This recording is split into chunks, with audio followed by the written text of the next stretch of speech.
আমার মা বাবা প্রস্তুতি নিচ্ছে যাওয়ার জন্য।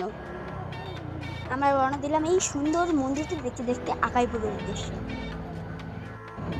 কিছুদূর আগালে দেখতে পেলাম এই বাবু, ভাবলাম আপনাদের দেখানো যাক, এর জন্য এই সুন্দর নজরটি আপনাদের দেখানো। প্রায় 15 কিলোমিটার গাড়ি চালানোর পর আমরা চলে আসলাম এই আকাইপুরের সুন্দর মন্দির থেকে আমি ছোট্ট করে নমস্কার করে ভিতরের দিকে ঢুকলাম। ঢুকেই দেখি এত বড় জায়গা। তারপর আমি রাধাকৃষ্ণ ঠাকুরকে নমস্কার করলাম। প্রথমে আমি এই গৌরনীতি ঠাকুরটিকে নমস্কার করলাম।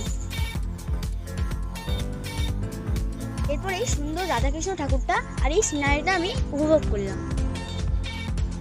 এরপর আমি আবার একটি সুন্দর রাধাকৃষ্ণ ঠাকুরটিকে দেখলাম। আমি এই ঠাকুরটির নাম জানি সন্তোষী মা। আপনারা কি জানেন কমেন্টে বলুন। আমি সুন্দর লক্ষ্মী ঠাকুর ও গণেশ ঠাকুরকে দেখলাম এবং আমি আমার জীবনে প্রথম এত বড় ঠাকুর আসন দেখলাম। সবার লাস্ট আমি আমাদের বিদ্যাধরী মা সরস্বতী মাকে দেখলাম।